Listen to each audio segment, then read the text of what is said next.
একই সময়ে দুই ভিন্ন মহাদেশে দুই ভিন্ন মঞ্চে বাংলাদেশের ছাত্র রাজনীতির যে চমকপ্রদ চিত্র ফুটে উঠেছে তা কোনো রূপকথার গল্প না, বরং বাস্তব ভূ রাজনীতির এক অভাবনীয় টার্নিং পয়েন্ট।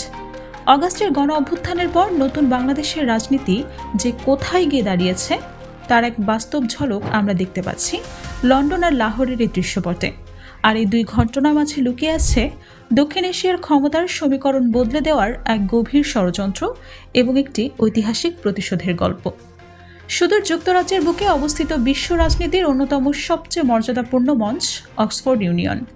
এই মঞ্চে বিশ্বের রাষ্ট্রনায়ক থেকে শুরু করে নোবেল বিজেতারা তাদের বুদ্ধিবৃত্তিক দক্ষতা প্রমাণ করেন। সে একই মঞ্চে সম্প্রতি একটি কালো স্যুট পরিহিত তরুণীর দাপটে উপস্থিতি পুরো বিশ্বে বাংলাদেশের নতুন প্রজন্মের এক অন্য পরিচয় তুলে ধরেছে। জুলাই গণ অভ্যুত্থানের অন্যতম প্রধান সংগঠক ডাকসুর ভিপি সাদিক কায়েম, তিনি সেখানে শুধু নিজের দলের প্রতিনিধি হিসেবে উপস্থিত ছিলেন না, তিনি ছিলেন ২১-এর গণ অভ্যুত্থানে রাস্তায় প্রাণ হারানো সেই সহপাঠীদের অবিচ্ছিন্ন কণ্ঠস্বর। বিশ্বের সেরা মেধাবীদের সামনে দাঁড়িয়ে তিনি প্রমাণ করেছেন বাংলাদেশের তরুণ সমাজ এখন আর কোনো সীমানায় আটকে নেই, তারা এখন বিশ্বমঞ্চে যুক্তিতর্কে নিজেদের দক্ষতা প্রমাণ করতে সক্ষম।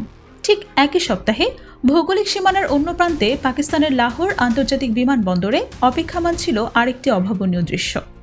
ইন্দোনেশিয়া সফর শেষে যখন বাংলাদেশ ইসলামী ছাত্র শিবিরের শীর্ষ দুই নেতা, কেন্দ্রীয় সভাপতি ও মিডিয়া সম্পাদক বিমান থেকে নামেন, তখন চোখের সামনে যে চিত্র ফুটে উঠেছিল তা দক্ষিণ এশিয়ার কূটনীতির ইতিহাসে বিরল।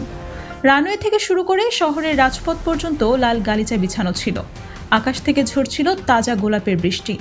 ঐতিহাসিক মিত্র ইসলামী জামায়াতে তালাবা পাকিস্তান এর হাজারো কর্মীরা মোটরসাইকেল বহর আর গগন বিরাদারি স্লোগানে যেন লাহোরকে এক প্রাণবন্ত উৎসবের ময়দানে পরিণত করেছে।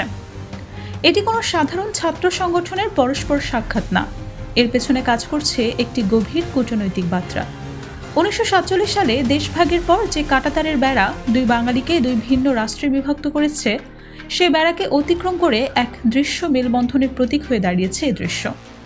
আর এই দৃশ্যটি যখন দিল্লির সাউথ ব্লকের কড়া নজরে পড়ে, তখন সেখানে যে ভূ রাজনৈতিক অস্বস্তি তৈরি হয়েছে তা বোঝার জন্য দক্ষিণ এশিয়ার রাজনীতির খুঁটিনাটি বোঝা প্রয়োজন।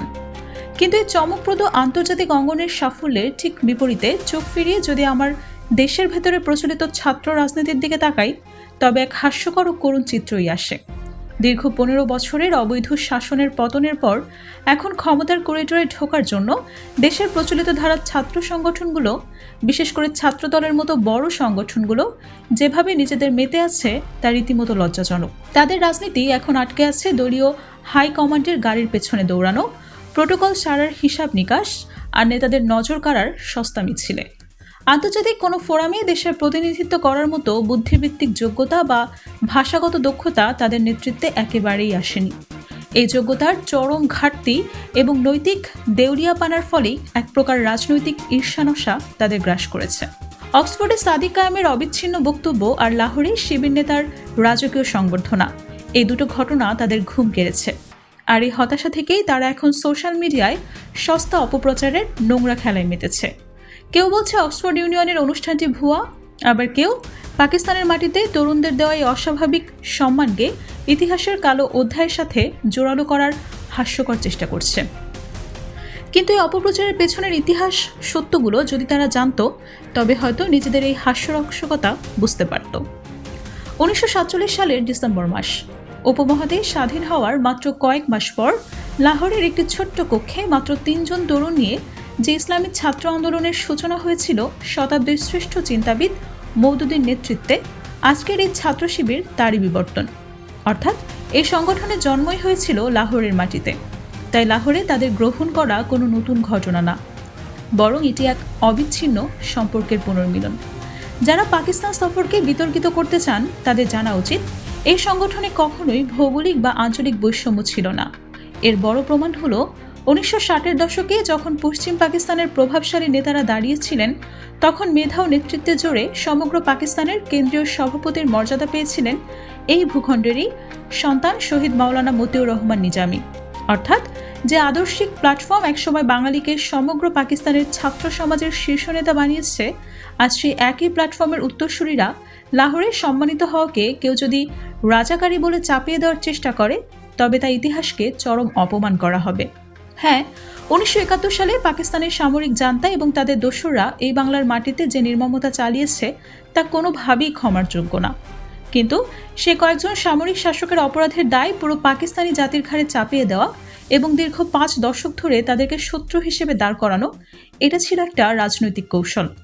আমরা ভুলে যাই যে সেই বৈষম্যমূলক পাকিস্তানও 1970 সালে একটি অবাধ নির্বাচনের আয়োজন করেছিল এবং বাঙালির নিরঙ্কুশ বিজয় মেনে নেওয়ার মতো গণতান্ত্রিক ম্যাচুরিটি তখন তাদের ছিল। অথচ স্বাধীন বাংলাদেশে গত 15টা বছর ধরে আমরা যে পরিস্থিতি দেখছি তা ছিল আরও ভয়াবহ। গণতন্ত্রের ছবি এঁকে দিনের বেলা ভোট করে রাতের অন্ধকারে ফলাফল চুরি করে একচ্ছত্র স্বৈরাচার প্রতিষ্ঠার যে জঘন্যতম ইতিহাস ফ্যাসিবাদী শেখ হাসিনা তৈরি করেছিলেন তা পাকিস্তানি সামরিক শাসকদেরকেও হার মানায়। বিগত 15 বছরের নির্যাতন, গুম, খুন আর কার্যত ভারতের একটি প্রদেশে পরিণত হওয়ার অপমান থেকেই চলতি বছরের জুলাইয়ে যে অগ্নিঝরা ছাত্র জনতার বিপ্লব হয়েছে তা কেবল একটি সরকারের পতনই ঘটে, বরং দক্ষিণ এশিয়ার ভূ রাজনীতির পুরো বোর্ড মুছে ফেলে নতুন করে সাজিয়েছে। আর এই নতুন বাংলাদেশে যারা নিজেদের প্রতিষ্ঠিত করতে চাচ্ছে তারা আর ভারতের সাউথ ব্লকের দাসত্ব মানছে না। এখানেই আসল কথা। অক্সফোর্ডে সাদিক কায়েম যে বুদ্ধিবৃত্তিক ম্যাচুরিটি দেখিয়েছেন এবং লাহোরে ছাত্র শিবির যে কূটনৈতিক মেলবন্ধন প্রদর্শন করেছেন, এই মূল বার্তাটি একটি: আগামী দিনের বাংলাদেশের রাজনীতি আর কোনো আঞ্চলিক পরাশক্তির ক্ষমতার কেন্দ্রবিন্দু হয়ে ঘুরপাক খাবে না, বরং এর ভিত্তি হবে মুসলিম বিশ্বের সাথে একটি সম্মানজনক এবং সমপর্যায়ের কূটনৈতিক সম্পর্ক। লাহোরের ঐতিহাসিক স্বাগত আর অক্সফোর্ডের বুদ্ধিবৃত্তিক দাপট, এই দুয়ের সমন্বয় প্রমাণ করে যে বাংলাদেশের ছাত্র রাজনীতি এখন আর ঢাকা বিশ্ববিদ্যালয়ের টিএসসি বা নাখালপাড়ার গলি ঘুরে সীমাবদ্ধ না। তারা এখন দক্ষিণ এশিয়ার ভবিষ্যৎ নির্ধারণে দাবার বোর্ডে নতুন চাল দেওয়ার সক্ষমতা অর্জন করেছে। যারা নিজেদের অযোগ্যতা থাকতে হিংসা আর অপপ্রচারের পথ বেছে নিয়েছে তাদের রাজনৈতিক ভবিষ্যৎ নিয়ে আমি সন্দিহান। তবে যে নতুন প্রজন্ম বিশ্বমঞ্চে বাংলাদেশের পতাকা মেলে ধরতে শুরু করেছে তাদের এই যাত্রা কোনো সস্তা প্রোপাগান্ডা দিয়ে থামানো সম্ভব না। দর্শক, দক্ষিণ এশিয়ার নতুন এই ভূ রাজনৈতিক সমীকরণ প্যান ইসলামিক ছাত্র ভ্রাতৃত্বের এই জাগরণ এবং ঐতিহাসিক মেলবন্ধনের প্রতিফলন। আপনি কিভাবে দেখছেন? দেশের অন্যান্য ছাত্র সংগঠনগুলোর এই হতাশাজনক অবস্থান থেকে কি তারা ঘুরে দাঁড়াতে পারবে? আপনার মূল্যবান মতামত আমাদের কমেন্ট বক্সে বিস্তারিত জানান। ভূ রাজনীতির এমন গভীর এবং নিরপেক্ষ বিশ্লেষণ প্রতিদিন পেতে হলে চ্যানেলটি এক্ষুনি সাবস্ক্রাইব করুন এবং বেল আইকনে ক্লিক করে নোটিফিকেশন অন করে রাখুন। সবার আগে সত্য জানতে আমাদের সাথেই থাকুন। ধন্যবাদ সঙ্গে থাকার জন্য।